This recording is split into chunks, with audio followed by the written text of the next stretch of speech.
وهاجاك محمد متان حرسي سيارو وانين عضدك آدو بدلو هرقيسا كنول محمد عضدك بي بي سي داد آدو بدشا بل كيف هذا قهر سينسا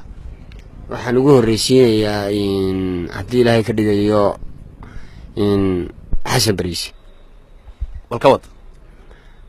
dagaal culus oo ka dhacay magaalada Muqdisho ayaa waxa la sheegay inay dagaalkaasi ku naf waayeen boqolaal qof kumanaan kalena ay ka gaxeen halka magaalada Muqdisho ciidamada Itoobiyaanka oo raxan u socda ay dhex marayaan yaaqashin shaqaale Zofi masaajidkii loo oran jiray Kaaraan Beexaani Zanco Gubadley Bakaaraha iyo meel kale oo fara badan waxa la sheegay kooxaha wax iska caabintu inay xamar ku dhameeyeen inay xabada ka bilaabaan iyagoo markaasi ku soo fiday hodan iyo Madiina oo degmooyinka ugu waaweyna Xasan Bariis BBC Muqdisho waayay Ahmed Maxamedna dagaal culus oo ku dhex maray ciidan ka socda ugaarsatada maroodiga iyo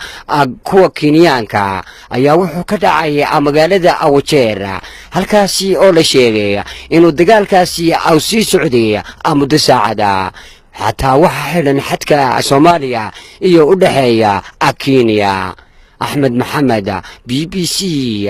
Nairobi midiba mid kale ka daryeed ku xigsiinaysa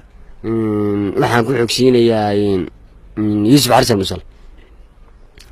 magaalada Baydhabo ayaa shalay oo tagay ka wareystay gudoomiyaheeda in ay dad abaar ay hayaan oo aad u abaaraysan ay degan yihiin magaalada duguleedkeeda halka magaalada Muqdisho ay qoxoonti fara badan ay ka soo qaxeen oo xataa ay abaar u raacday gargaar lama soo gaarsiin dawladda ku meel gaarkina waxay u diiday in dadkaasi wax gargaar loo keeno ayagoo xidhay ergigii u joogay magaalada Muqdisho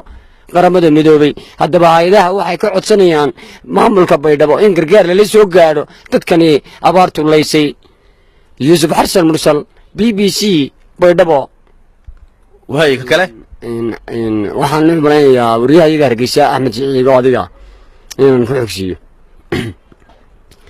golaha baarlamaanka ee Soomaaliland oo saaka fadhi ku yeeshay xarunta golaha wakiilada oo markaasi dooranayay shirgudoonkooda ayaa waxa soo galay ciidamo booliis oo ciidan ka badan kadib markii saddex xisbi oo kala badnaa xagga baarlamaanka ay doonayeen inuu midwaa isagu doorto xildhibaankiisa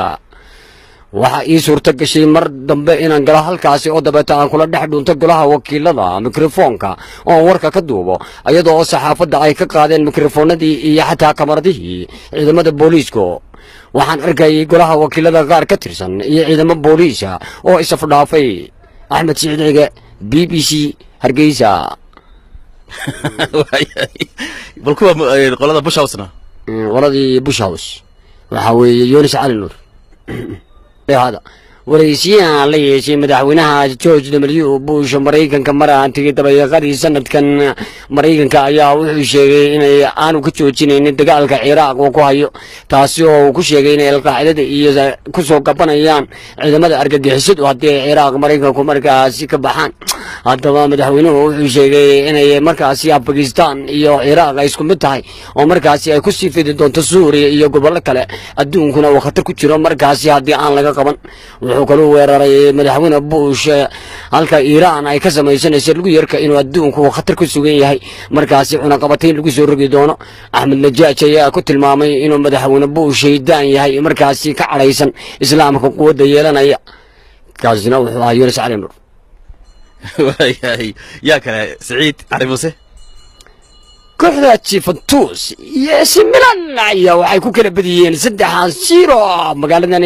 Roma halka la sheegay in Arsenal iyo Manchester United ay bari wada ciyaarayaan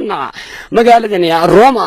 ayaguna waxay ku kala badin doonaan waynu wada socon doonaa kaasina intaasan ku soo gabagabeynay waayay yaa kale ragii kale ka shaqeynayay BBC da kala hay saacadkooda